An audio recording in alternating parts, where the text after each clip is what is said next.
time for another unboxing and the beginning of episode 13. Wow. Okay. This is a part that I ordered from East Coast Jaguar. Very helpful guy there called John.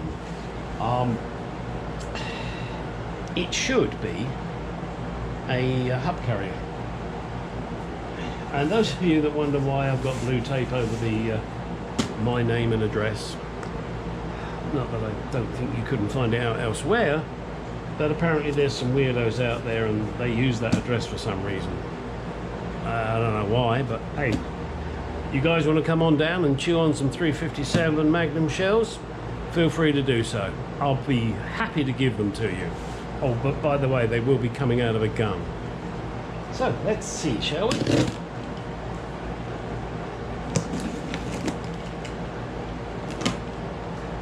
Tough tape. Blunt blade.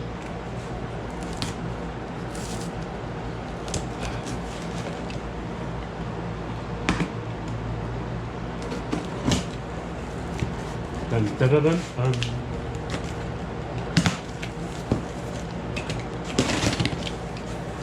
You know what, you pack this up nicely. Let us see.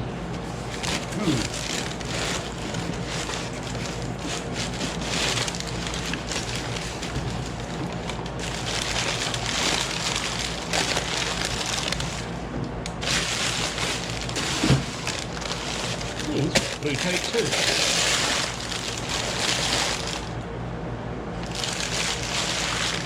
There she is.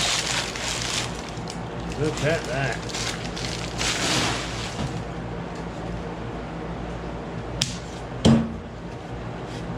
That's the baby.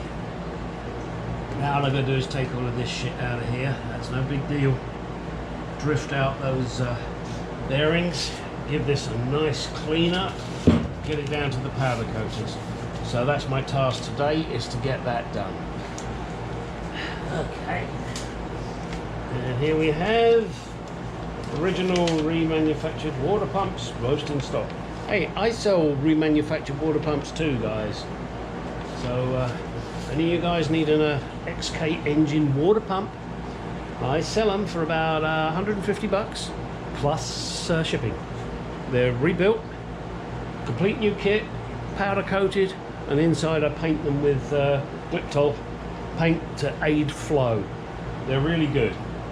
I recommend them, but then again I would, wouldn't I? Wouldn't I? No, that's that old joke again. Alright, oh, and I got to drift those out as well. Alright, so my task is to do that. Now, one other thing, let me show you. Give me 1 second, don't go away. In my last video I was complaining about these, that the bolts wouldn't go through, these bolts. As you can see, they now have. I ran a quarter drill through there, a brand new sharp quarter drill. Did this from this side obviously, and then this I had to do from this side, being very careful not to damage the thread. And now these bolts fit perfectly. What I assume, and I could be wrong, is that the manufacturer, when they're making these and running the drill through, they're using a worn out drill bit. That's the only thing I can think as to why I really didn't have to do it much, but I did have to do it in order to get these pins to go through. So just thought I'd throw that one at you. All right, let's move on to getting that cleaned up and get it off to the powder coaters. Right, in the cleanup of this hub, which I haven't finished yet, I'm removing the seals and items like that. This is one of the fulcrum bearings. Now look at that, how rusty that is. Now a little greasy, I grant you, but it is as rusty as hell. And in fact these shims have rusted. Shims should not rust when they're supposedly packed in grease. And let me give you, I know I've mentioned it before, I'm going to keep mentioning it every time I do one of these, I'm sure. This is where the grease nipple goes. So when you're servicing it, you pump grease in there. Terrific. The idea is it's to feed these bearings. Let me show you what happens. You pump grease in here and it comes out that little bleed hole there and fills this area full of fucking grease. Does not get to these bearings. Look at the state of that. That is disgusting. That should be lubricated. That is just so rusty and crappy. What you have to do is get yourself a nice little self-tapper screw and screw it in there. Plug up that hole with a little screw. Then when you pump the grease in here, it hits that and it can't go anywhere but that way and that way. And you keep pumping that bugger until grease comes out here. Then, and only then, do you know you've actually managed to lubricate it correctly. I'm not quite sure why Jaguar did that. Maybe literally that. They thought, oh, it's a nice, you know, bleed for air. It's not a good idea. It was a trick I learned many, many years ago, thanks to a gentleman at Thoroughbred Jaguar in Essex in England. His name was Peter Trent, really nice guy. I'm sure as hell he's not watching this, but I worked with him for a number of years, working on classic Jaguars, and that was one of the little tricks he showed me. He showed me a lot of tricks too, working on Jaguars, which I'm eternally grateful for. But this one's a classic. You should always do this. Any one of you that has this on an E-Type, a Mark 10, XJ6, XJ12, XJS, whatever, get a screw, put a screw in that hole, then pump this thing full of grease. You'll see the crap that comes out here. Most of it will be rusty shit.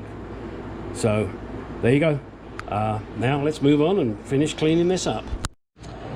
Well, this should be fun. I've got to get this seal out now.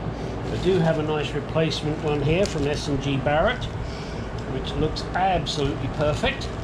And I do always apologize for the noise in the background, but that's my swamp cooler, and I need it. So as you can see, that's the baby that goes right in there. But what I'm going to do, which is overkill, is I'm going to put some sealant around there when I put the new one in. But first we have to get this one out, and I don't know, we'll see how this goes, I guess.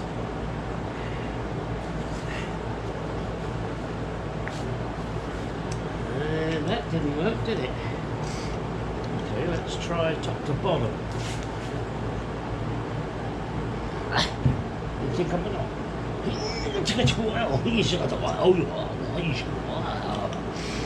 Okay, well, I'm fucking it up, that's for sure.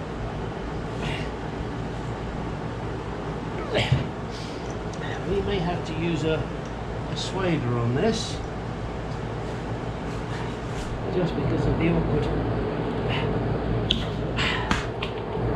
But I'm better.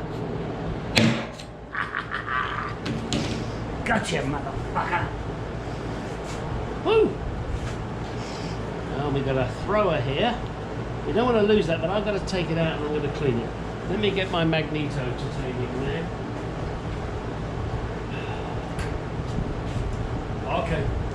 This is your question. You haven't had questions for a long time. Magneto and Titanium Man. What band? What was the album?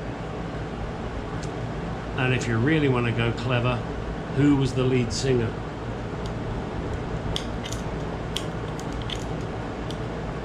Come on, baby.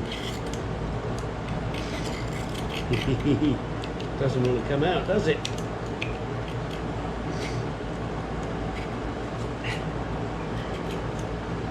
You need the stronger magnet. Don't go away. Think about that. Magneto and Titanium Man.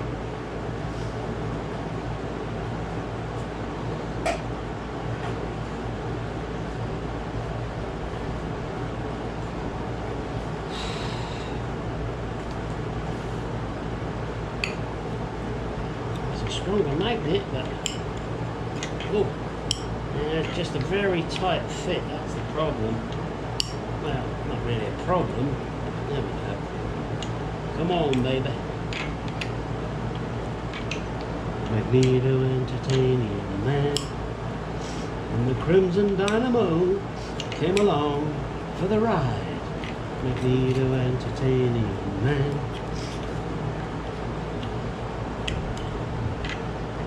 Do I need to take this out? No, but I want to clean it. I want to give this guy the best chance I can with his Differential.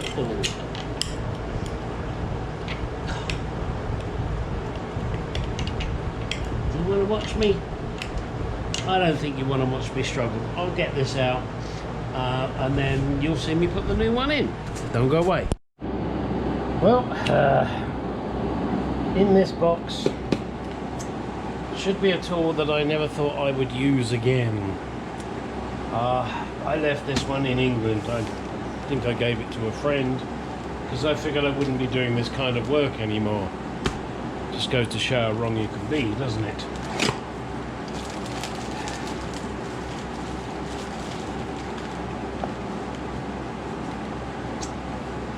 And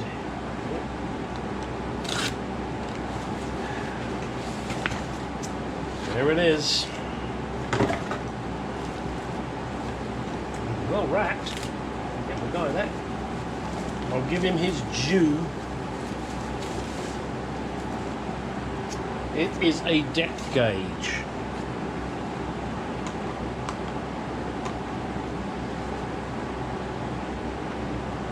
If I can get this open, I'll show you what it looks like. This is a tool that I need to do the differential that I'm working on to set the pinion. Helps if you know how to open it. And there she is. This I will be using. Must admit I've never used this particular one before, but I'm sure it ain't rocket science. Yeah, press on. And there she goes, look at that. So now I'll be able to check the measurements and set everything as it needs to be set. And these rods, they screw on the end. Take this tip out just like this, and obviously you have to pick the right length. My wife likes it the longest one she can find. Screw that on there, then reinsert the balls, the ball tip, and again, as you can see, look at that. That's fucking beautiful. That's a great tool. It's not the most expensive tool, but it is certainly one of the best tools. I think that is brilliant, and for what I paid for this, I thank the seller. Thank you very much. That is much appreciated. This is an excellent tool, and it will do exactly what I need, and I will have to decide how long I want to hang on to it, because I didn't anticipate getting into doing all this shit. But there you go. There you go, guys, girls. Oh, unfortunately made in China. You can't have everything, can you? There you go.